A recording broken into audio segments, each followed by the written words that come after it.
All right, it's March Madness. The key there is March. Now, you guys have to recognize that the two of us think we know a little bit about the game. After all, I'm a Hoosier. Now, we've made that very clear over the radio in the years past. The interesting thing is you can get overwhelmed just by researching the 68 teams who have made it into March Madness, right, Mike? No question. Paralysis by analysis, I think, is the catchphrase for it. So, yeah, you can get a little bit cloudy-headed by overthinking this thing. That's where we come in. Well, to the point, and you're going to see how uniquely different the two of us are. One is, here's some background information on the Midwest teams who have a chance to get out of their bracket. Here's the East. There are deeper number of teams in the East who could get to a Final Four. Same thing goes for the West. Same thing goes for the South. I mean, it's it's almost a Manhattan phone book. I've got other bits of information here, color-coded. Here's some more color-coded. Here's the That's last pretty. year. Looks like you're ready for Easter. What did you bring, Mike? I got this. I got this. You know what this is? Where'd you find that This on your... is extraordinary brain power, the ability to remember, retain information. This is just the leakage. This is the spill cart to make sure that I don't lose anything in the process. That's the difference between us, my friend. That is why you guys might want to consider O'Neill being a little bit more ready. We'll see about that. Just get started. We want to talk about the four brackets. We want to talk about the possibility of some upsets. We've agreed that we will start in the South. And, you know, I said months ago, Kentucky, I'm not alone on the thick limb, I didn't think Kentucky would lose again during the season after losing the first time in Bloomington at Indiana in a non-conference game on a last-second shot. I was wrong there.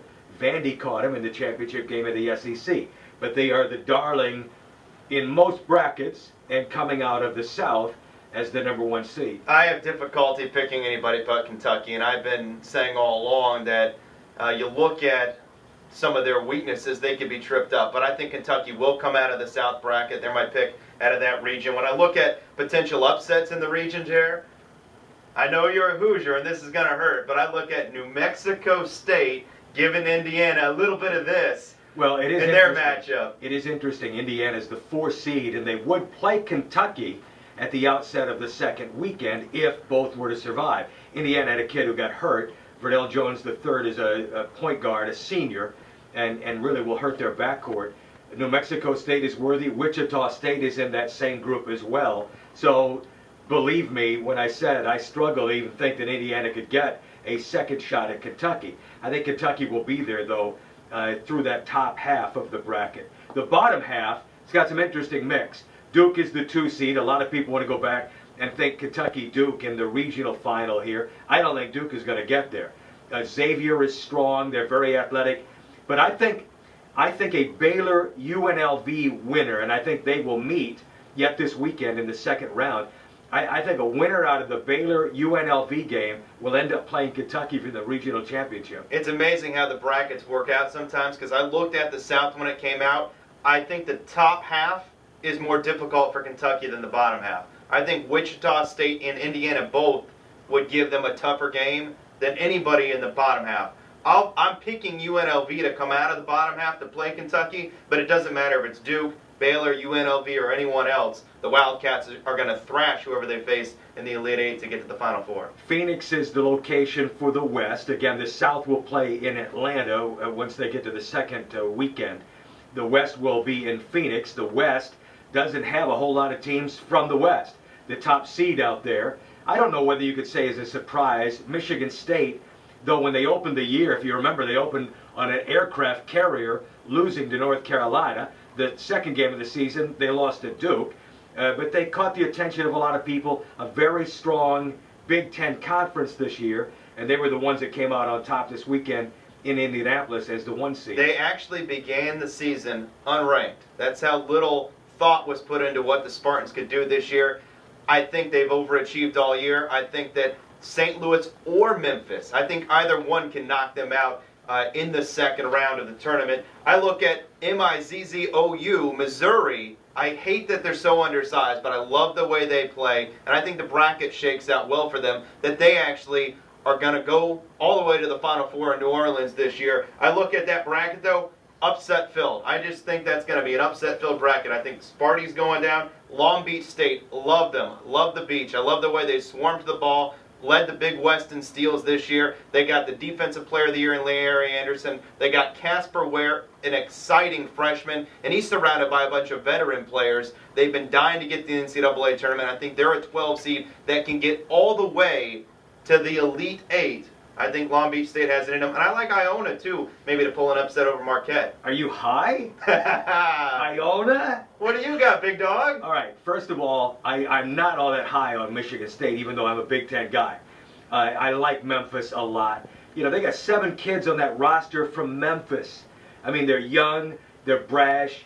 Yeah, you know, they get up and down the court. They've got some nice wins over the course of the year under their belt. They took on a lot of power teams, you know, at the outset of the year, so they're tested, they're ready to go, and they were dominant in their conference tournament.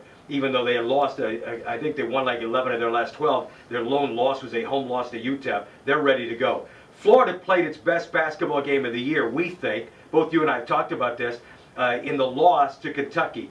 They're so happy with the 3-ball. If they can stay away from just taking that first look 3, they've got guard power. And if they make some shots, they could find themselves, you know, playing a lot further in this tournament. My fear is they'll have a bad 20 minutes of shooting the 3 and work themselves out. You got to prove it to me.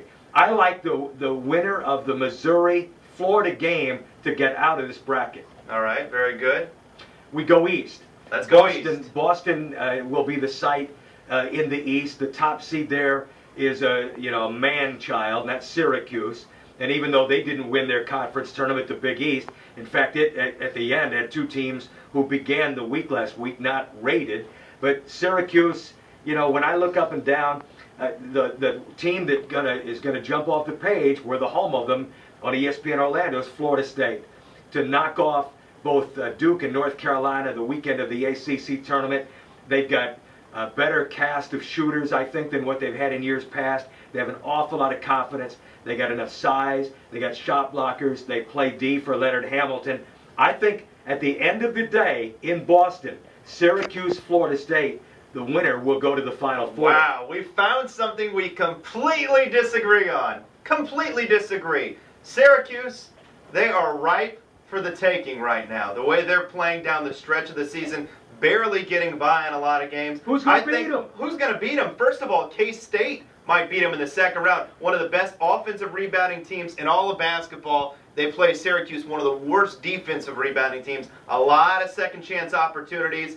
That team is ready. Frank Martin will have them ready to play and play hard against Syracuse. That could be an upset if they don't get them. The team that will go to the Final Four, that I loved before even this past week, is Vanderbilt. Vanderbilt, with John Jenkins, he's shooting 50% on threes over the last 2 months.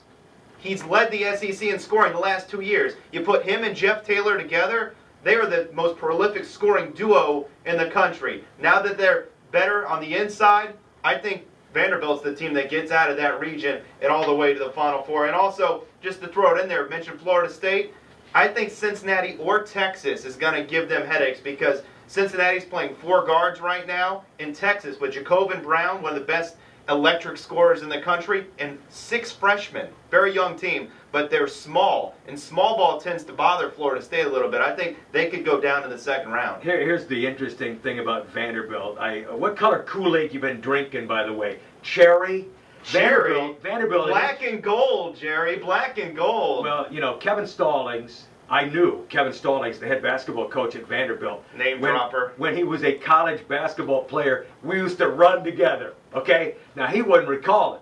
And that's during the summer, trying to get better as a basketball player, all right? That guy's now got male pattern baldness. Yours truly doesn't. Vanderbilt, Mike has been the pom-pom carrier for Vanderbilt. In each of the last 2 basketball seasons have ended with major disappointment. In the opening round of the NCAA tournament a year ago, they lost to 12th-seeded Richmond.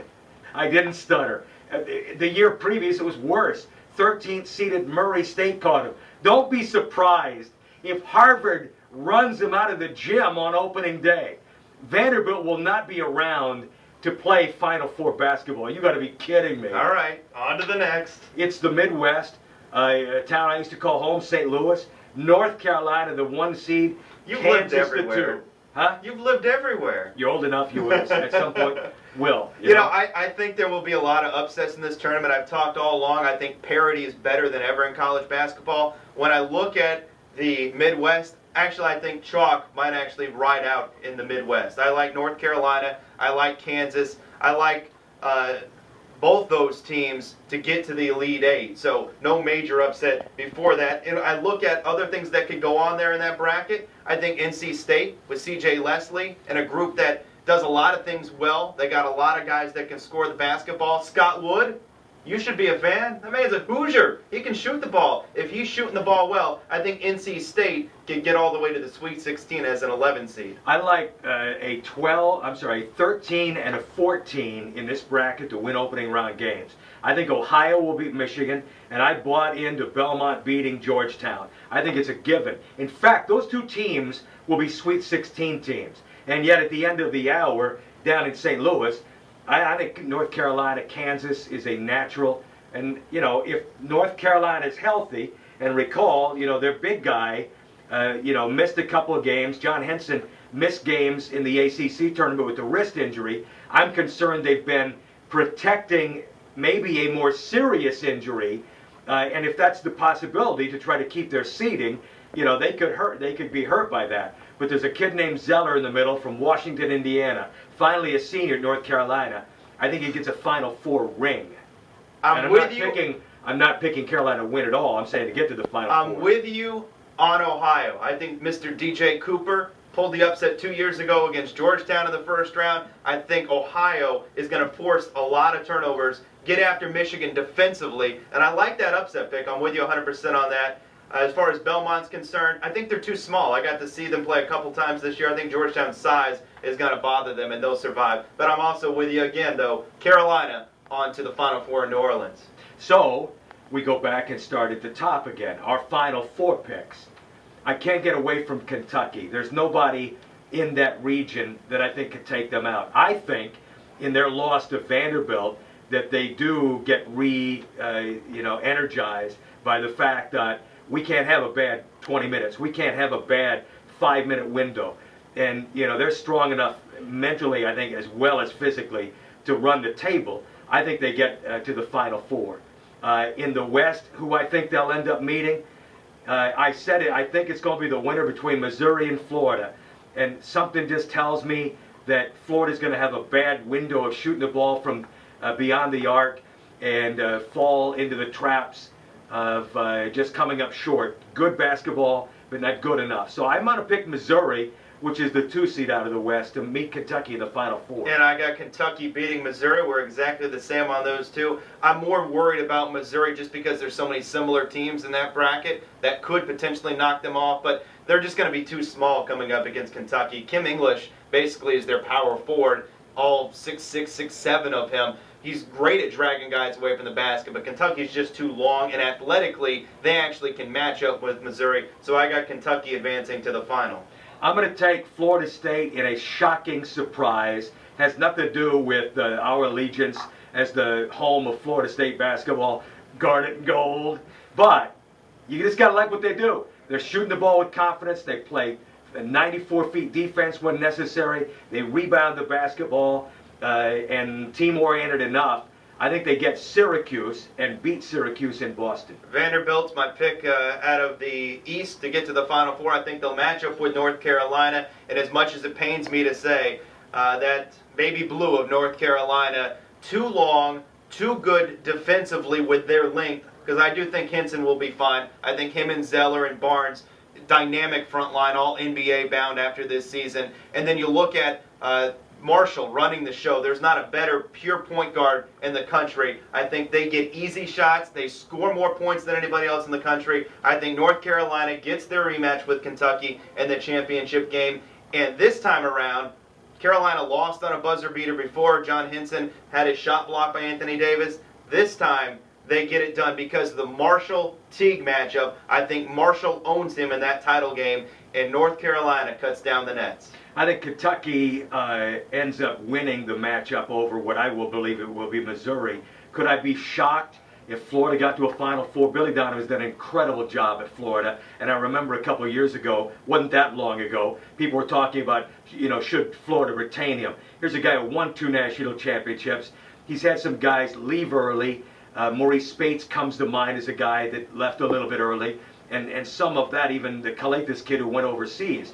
So when he's had a team that's been whole and not had an early departure like this one, even though they had an injury to a big guy you got earlier this year, that they have a possibility of playing to a Final Four. I've told you I think Missouri wins that game, but I'm going to take Kentucky to win that game in the Final Four. So Kentucky will play in the championship. Florida State, North Carolina rematch is what I look at from just the ACC championship. John Henson, the big guy in the middle, wasn't there. He's a difference maker if he's there. I think Carolina gets to the championship game. And I am anything but Kentucky. I'm Indiana. So Kentucky is like the Hatfields and McCoys. And I don't like the smell of the McCoys.